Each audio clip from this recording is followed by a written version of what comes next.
علی ولی اللہ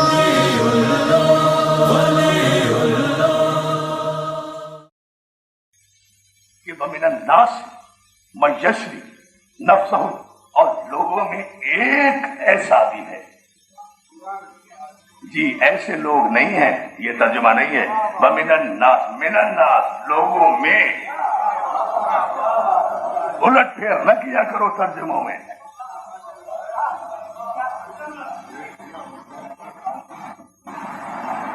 صلوات بھیجیں آپ محمد.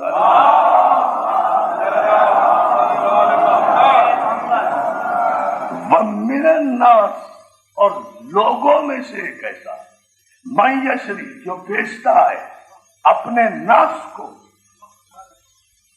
کس قیمت پر؟ جنت پر؟ نو. کوثر پر؟ نہیں. لوح محفوظ پر؟ نہیں. مرضات اللہ، اللہ کی کل مرضی کے عوض. اب علی کا نفس اللہ کے پاس،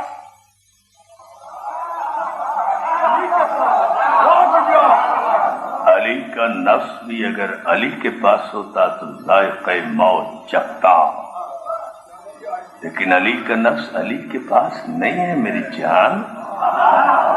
علی کی جان اللہ کے پاس ہے.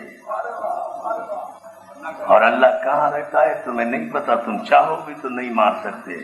اس نے اپنا پتہ بتایا نہیں، اسی لیے وہ جانتا تھا، تمہاری ذہنیت سے بھی واقف تھا، نیت سے بھی واقف تھا. اگر اللہ کا پتہ بتا دیا تو یہ کہیں مجھے بھی نہیں چھوڑیں گے. پتہ بتا بھی دیا اور نہیں بھی بتایا. نہیں بتایا میں کہیں نہیں ہوں، اور بتایا ہوں ہاں پکڑو مجھے تمہاری شہرک پر ہوں. پہلے اپنی شہرک کاٹ جو ہے نا، کاٹ کر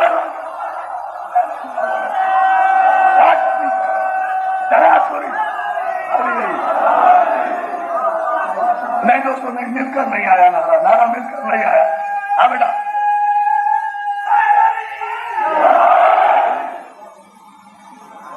بھئی علی کا نفس اللہ کے پاس ہے، اللہ کی رضا علی کے پاس ہے. تو اللہ کس کس سے راضی ہے تم دیکھ نہیں سکتے. نظر وہ آتا نہیں، خواب میں وہ آتا نہیں، دکھائی وہ دیتا نہیں. وحدہ لا شریک ہے. وہ کس سے راضی ہے؟ یہ میرا مجمع میری تقریر سے راضی ہے یا نہیں، میں آپ کے ہاتھ سے اندازہ نہیں لگا سکتا.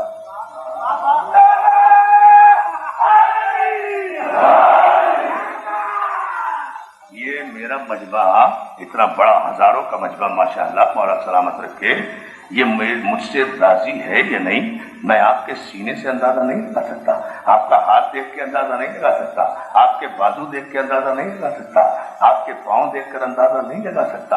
میں تو آپ کا چہرہ دیکھ کر اندازہ کروں گا کہ آپ کے چہرے پر خوشی کے آثار ہیں یا ناراضگی کے آثار ہیں.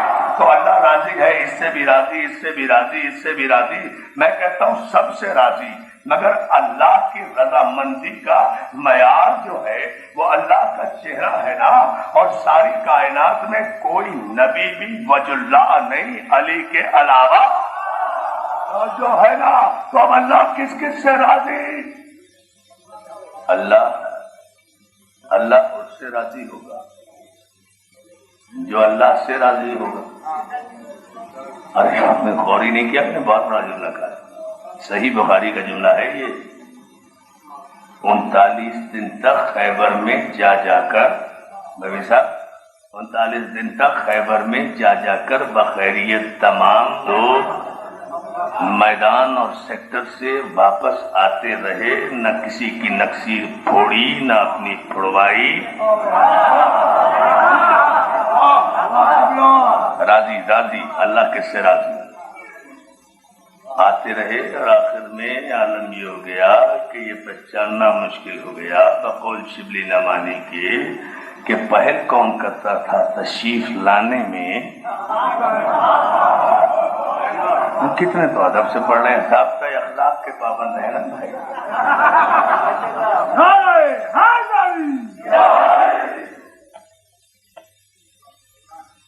مگر چونکہ بخاری کی بات ہے اس لیے کہہ رہے ہیں. خیریت سے تشریف لایا. آخری دن تو یہ ہو گیا تھا کہ सरदार कहते थे कि मतलब मैं क्या लड़ता, कहाँ तक लड़ता, ये लश्कर ही नहीं लड़ रहा था। लश्कर कहता था सरकार हम क्या लड़ते, ये बड़े सरकार।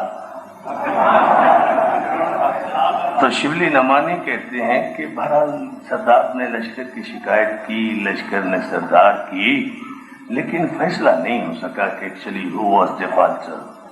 पैगंबर ने ऐलान कर दिया, सही बुखारी में हदीस मौजूद है, रजुलन कज़ारन गैर कज़ार, कल अलम अता करूंगा मर्द को।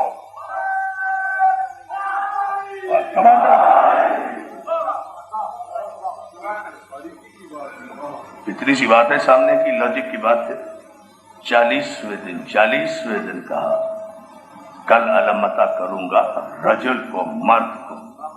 अपनी फौज के सारे मर्दों के सामने कहा मर्द को कल अलम मिलेगा।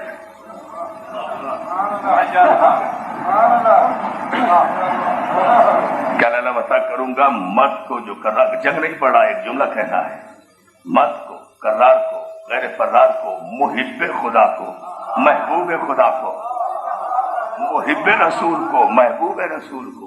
जो अल्लाह को दोस्त रखता होगा अल्लाह उसे दोस्त रखता होगा। अल्लाह कब दोस्त रखेगा? जब अल्लाह राजी होगा। जो है ना नारा हैदरी अली अली सलावत में देना बाबा से बड़ा।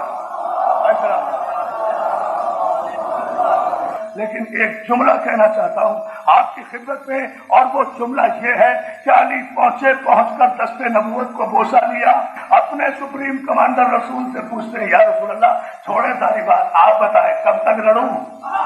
जो है हालांकि कल साहब कह रहे हैं कि बहुत जरूरी होता है कि जब कमांडर चेंज किया जाता है तो आने वाला, चार्ज लेने वाला, टेक ओवर करने वाला कमांडर शख्स खुदा कमांडर से पूछता जरूर है कि शख्स की वजूहात क्या है, इस सेक्टर पर क्यों पसपाई हुई है, वजह क्या है, वजह क्या है। जो है रज़ान मोहतरम अली ने अपने रसूल से कहा आप फरमाए सरकार कब तक लड़ूं? और सरकार भी कुछ ज्यादा ही खुश थे। सरकार ने भी पहली मरतबा अली को लड़ने की शानदार किस्म की इजाजत दी है। अली जाओ, उस वक्त तक तलवार न रोकना जब तक खुदा तुम्हारे दोनों हाथों पर मुकम्मल फतह न दे। And this is the only battle, ये वाहिद जंग है, याद रखो, कभी मौका मिला तो सुनाऊंगा, कि जिसमें पैगंबर इस्लाम ने ये लफ्ज इस्तेमाल किया है, जाओ जब तक खुदा तुम्हारे दोनों हाथों पर, तो ये रहे दोनों हाथों पर मुकम्मल फतह, मुकम्मल कंप्लीट विक्ट्री,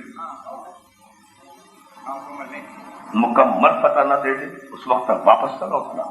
अली जानते थे ना कि रसूल का मुकम्मल क्या है और रसूल के दोनों हाथ क्या है, इसलिए एक हाथ में फतह लेकर नहीं आए, दोनों हाथों में फतह लेकर आए। एक हाथ में मरहब का सर लाए, दूसरे हाथ में खैबर का दर लाए।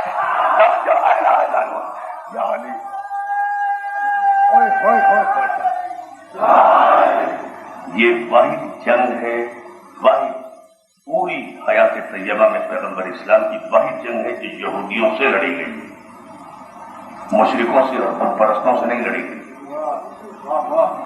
कलह खैबर जो था ये यहूदियों का था, बुत परस्त तो इनके साथ मिल गए थे जाके, असल जंग थी ये यहूदियों की। तो पैगंबर इस्लाम ने ये जो जंग लड़ी है ये लड़ी है यहूदियों से, ज्यूस से।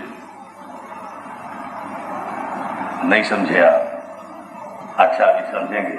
ये वही जंग है जो यहूदियों से लड़ी गई है। दो जंगें हैं, एक खामोश जंग, एक बोलती हुई जंग। बोलती हुई जंग को जंग खैबर कहते हैं जो यहूदियों से लड़ी, उसे भी अली ने फतह किया। और खामोश जंग ईसाइयों से हुई है जिसे आये मुबाहिला की रोशनी में पंजतन ने फतह किया। यहूदियों और ईसाइयों से बड़ी तो जो यहूदियों को भी शिकस्त हुई, ईसाइयों को भी अली के हाथों शिकस्त हुई, यहूदियों को भी हुई। तो जाने मोहतरम अब जाहिर है कि अली ने उनके खैबर उखाड़े हैं, उनके कले उखाड़े हैं, उनके सरदारों के सर काटे हैं। अब कयामत तक जब जब भी जहां भी यहूदी नस्ल का कोई एक बच्चा भी होगा वो अली दुश्मनी का मुजाहरा तो करेगा। अब जहां भी देखो कि कोई अली या नारे हैदरी के खिलाफ है, समझ लो यहूदी की औलाद है। तो जो है इंतकाल ले रहा, इंतकाल